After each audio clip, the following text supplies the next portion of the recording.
இந்த செய்தியை வழங்குபவர்கள் Ravi Colours. Kurti, tops, cotton pant, leggings, shawl, kids wears மற்றும் நைட்டிகள், பெண்கள் மற்றும் ஆண்களின் உள்ளாடைகளுக்கு என்றே ஒரு பிரத்யேக showroom. Ravi Colours, Raja theatre signal அருகில், நேரு வீதி, புதுச்சேரி. வணக்கம். முக்கிய செய்திகள். சுற்றுச்சூழல் துறை அலுவலகத்தில் சிபிஐ அதிகாரிகள் திடீர் சோதனை. முறைகேடாக அனுமதி வழங்க லஞ்சம் பெற்ற முதுநிலை விஞ்ஞானி கைது. புரட்டாசி மாத முதல் சனிக்கிழமை பெருமாள் கோவில்களில் நடைபெற்ற வழிபாடுகளில் ஏராளமான பக்தர்கள் பங்கேற்பு.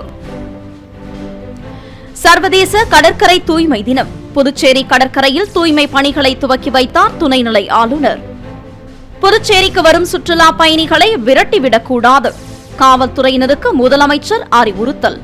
இனி விரிவான செய்திகள். புதுச்சேரி மாசு கட்டுப்பாட்டு வாரியத்தில் முறைகேடு புகார் தொடர்பாக விசாரணை மேற்கொண்ட சிபிஐ அதிகாரிகள் லஞ்சம் பெற்ற குற்றத்திற்காக முதுநிலை விஞ்ஞானி சீனிவாச ராவை கைது செய்து சிறையில் அடைத்தனர். புதுச்சேரி அண்ணா சாலையில் வீட்டு வசதி வாரிய அலுவலகம் உள்ளது. இந்த அலுவலக வளாகத்தில் சுற்றுச்சூழல் துறை, அறிவியல் தொழில்நுட்பத்துறை மற்றும் மாசு கட்டுப்பாட்டு வாரிய அலுவலகம் செயல்பட்டு வருகிறது. இங்கு தனியார் நிறுவனங்கள் தொழிற்சாலைகள் தொடங்க அனுமதி பெற செல்லும் போது அதற்கு அனுமதி வழங்கியதில் பல்வேறு முறைகேடுகள் நடைபெறுவதாகவும் லஞ்சம் பெறப்படுவதாகவும் சிபிஐக்கு புகார்கள் சென்றன. இந்த நிலையில் சென்னையிலிருந்து வந்த சிபிஐ அதிகாரிகள் 5 பேர் புதுச்சேரி சுற்றுச்சூழல் துறை அலுவலகத்திற்கு சென்றனர். அப்போது அந்த அலுவலகத்தின் கதவுகளை மூடி அங்கு இருந்த அதிகாரிகள், ஊழியர்கள் என யாரையும் வெளியே செல்ல அனுமதிக்கவில்லை. தொடர்ந்து சிபிஐ அதிகாரிகள் அங்கு இருந்தவர்களிடம் தீவிர விசாரணை மேற்கொண்டனர். அப்போது அங்கு இருந்த கோப்புகள் ஒவ்வொன்றாக ஆய்வு செய்தனர். இந்த ஆய்வின் போது பல்வேறு முறைகேடுகள் நடந்திருப்பது தெரியவந்தது. பல்வேறு ஆவணங்களை பறிமுதல் செய்தனர். தொடர்ந்து சுற்றுச்சூழல் துறை முதுநிலை விஞ்ஞானி சீனிவாச ராவ் என்பவரை பிடித்து விசாரணை மேற்கொண்டனர். அப்போது அவர் முன்னுக்கு பின் முரணாக பதிலளித்துள்ளார். தொடர்ந்து சிபிஐ அதிகாரிகள் அவரது வீட்டிற்கு அவரை அழைத்து சென்று அங்கு சோதனை நடத்தினர். அப்போது அங்கு கணக்கில் வராத 2.5 லட்சத்தை பறிமுதல் செய்தனர். தொடர்ந்து முதுநிலை விஞ்ஞானி சீனிவாச ராவ், புரோக்கராக செயல்பட்ட ரமேஷ் கண்ணா ஆகிய இருவரையும் சிபிஐ அதிகாரிகள் கைது செய்து நீதிமன்றத்தில் ஆஜர்படுத்தினர். பின்னர் இருவரும் புதுவை காலாப்பட்டு மத்திய சிறையில் அடைக்கப்பட்டனர். புரட்டாசி மாதம் முதல் சனிக்கிழமையை முன்னிட்டு காந்தி வீதியில் அமைந்துள்ள புகழ்பெற்ற ஸ்ரீ வரதராஜ பெருமாள் கோவிலில் நடைபெற்ற சிறப்பு வழிபாட்டில் பக்தர்கள் கலந்து கொண்டு சுவாமி தரிசனம் செய்தனர். புரட்டாசி மாதமே சிறப்பானது என்றாலும் இதில் வரும் அனைத்து சனிக்கிழமைகளும் மிக சிறப்பு வாய்ந்ததாக பார்க்கப்படுகிறது. புரட்டாசி மாதம் முழுவதும் விரதம் இருந்து பெருமாளை வழிபட முடியாவிட்டாலும் புரட்டாசியில் வரும் சனிக்கிழமைகளில் மட்டுமாவது விரதம் இருந்து பெருமாளை வழிபட வேண்டும் என்பது நம்பிக்கை. மேலும் புரட்டாசி மாதம் முழுவதும் விரதம் இருந்தால் அதிக பலன் கிடைக்கும் என்பது ஐதீகம். இதனையடுத்து புதுச்சேரியில் உள்ள பல்வேறு பெருமாள் கோவில்களில் புரட்டாசி முதல் சனிக்கிழமையொட்டி வழிபாடுகள் நடைபெற்று வருகிறது. புதுச்சேரி காந்தி வீதியில் அமைந்துள்ள ஸ்ரீ பெருந்தேவியார் சமேத ஸ்ரீ வரதராஜ பெருமாள் திருக்கோவிலில் புரட்டாசி மாதம் முதல் சனிக்கிழமையொட்டி பெருமாளுக்கு சிறப்பு திருமஞ்சனம் நடைபெற்றது. தொடர்ந்து மலர்களால் அலங்கரிக்கப்பட்ட வரதராஜ பெருமாள் பக்தர்களுக்கு காட்சியளித்தார். 100க்கும் மேற்பட்ட பக்தர்கள் வரிசையில் நின்று பெருமாளை வழிபட்டு பிரசாதங்கள் பெற்று சென்றனர். இந்த மாதம் புரட்டாசி மாதம் தினசரி முடிந்தவர்கள் தினசரியும் வந்து பெருமாளை தரிசித்தால் பயன் நன்றாக இருக்கும். முடியாத வீட்டில் முதல் வாரம் சனிக்கிழமையன்று பெருமாளை தரிசித்திட்டு நன்றாக பயனடையலாம், செல்வம் பெருகலாம், மேலும் மேலும் ஓங்கலாம். அவரை வழிபட்டால் நன்மை உண்டாகும். விரதம் இருந்து மாதம் கோயிலுக்கு வர்றது அது ஒரு சந்தோஷம், வேறு எனக்கும் தெரியல. அவ்வளோ சந்தோஷம் எனக்கு அது ஒரு பெரிய சந்தோஷம். அதுதான் பிள்ளைங்க நல்லா இருக்கணும், அதுக்காக அவங்க விரதம் இருந்து வரோம். புரட்டாசி மாதம் முதல் சனி பெருமாளை தரிசிக்க வந்தோம். தரிசிட்டு வைக்கலாம். புரட்டாசி முதல் சனிக்கிழமைன்றதுனால நம்ம வந்து பெருமாளை தரிசனம் பண்ணுறதுனால நமக்கு சந்தோஷங்கள், மன நிம்மதி கிடைக்கும், சந்தோஷங்கள் கிடைக்கும். சர்வதேச கடற்கரை தூய்மை தினத்தையொட்டி துணைநிலை ஆளுநர் கைலாசநாதன் புதுச்சேரி கடற்கரையில் தூய்மை பணிகளை துவக்கி வைத்தார். சர்வதேச கடற்கரை தூய்மை தினத்தை முன்னிட்டு புதுச்சேரி ராக் கடற்கரை சாலையில் தூய்மைப்படுத்தும் பணிகள் துவங்கியது. புதுச்சேரி கடலோர பாதுகாப்பு படை, மாநகராட்சி மற்றும் வனத்துறை இணைந்து புதுச்சேரி கடற்கரை சாலைகளில் தூய்மை பணிகளை மேற்கொண்டனர். இந்நிகழ்ச்சியில் புதுச்சேரி துணைநிலை ஆளுநர் கைலாசநாதன் சிறப்பு அழைப்பாளராக கலந்து கொண்டு தூய்மை பணிகளை துவக்கி வைத்தார். நிகழ்ச்சியின் போது உள்துறை அமைச்சர் நமச்சிவாயம், பொதுப்பணித்துறை அமைச்சர் லட்சுமி நாராயணன் மற்றும் 100க்கும் மேற்பட்ட மாணவ மாணவிகள் பங்கேற்று தூய்மைப்படுத்தும் பணிகளில் ஈடுபட்டனர்.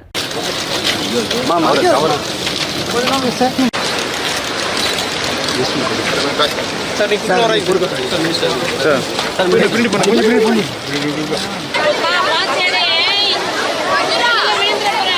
புதுச்சேரிக்கு வரும் சுற்றுலா பயணிகளை காவல்துறையினர் வரவேற்பவர்களாகவே இருக்க வேண்டும் என்று முதலமைச்சர் ரங்கசாமி அறிவுறுத்தியுள்ளார். புதுச்சேரியில் புதிதாக தேர்வு செய்யப்பட்ட 289 காவலர்கள் மற்றும் 19 ஓட்டுநர்கள் நிலை 3 ஆகியோருக்கு 1 வருட பயிற்சி கோரிமேடு காவலர் பயிற்சி மையத்தில் நடைபெற்றது.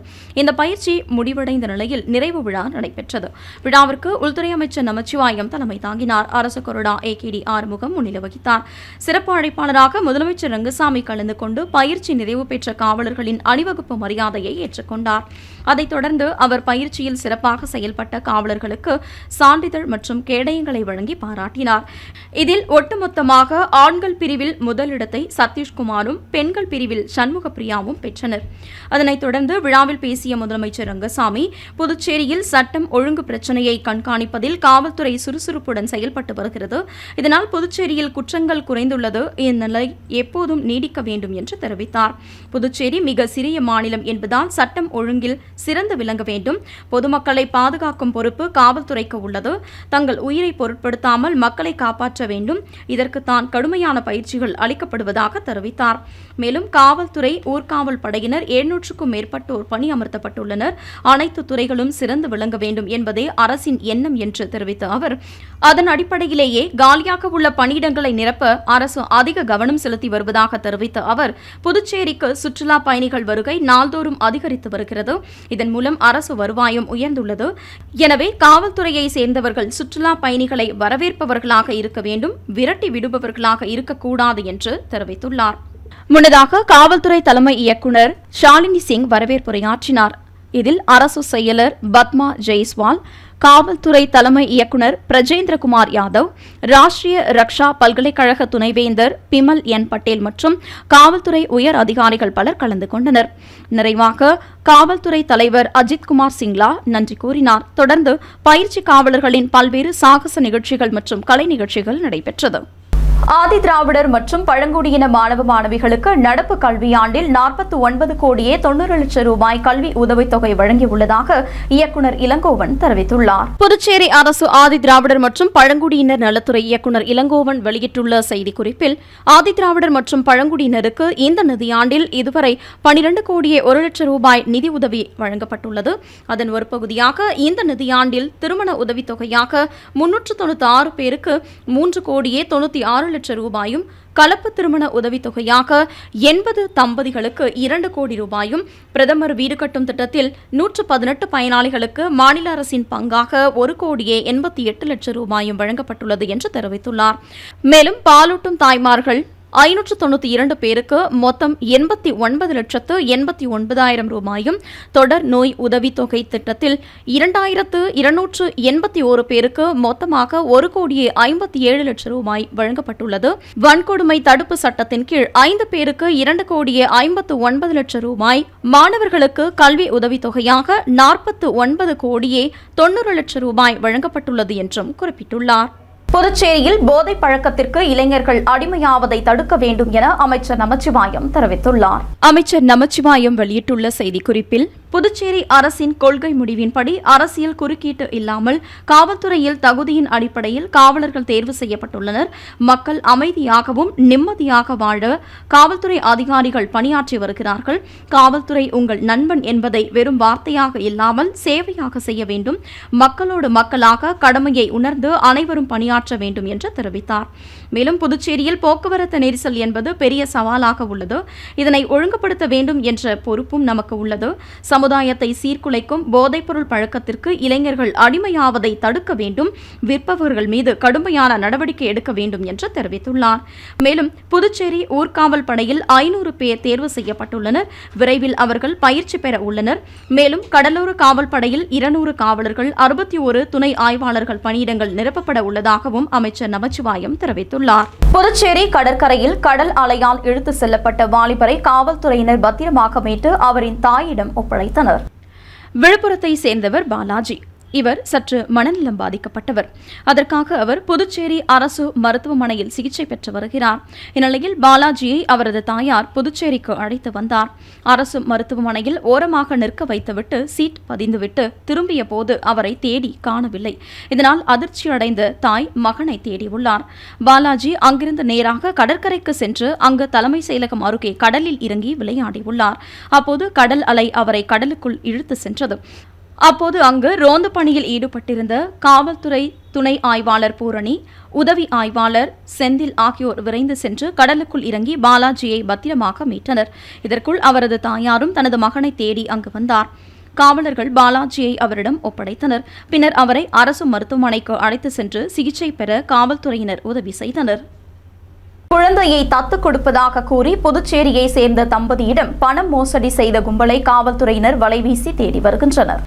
புதுச்சேரியை சேர்ந்தவர் சினோத். தனியார் நிறுவன ஊழியரான இவருக்கு 7 ஆண்டுகளுக்கு முன் திருமணமாகியும் குழந்தை இல்லை.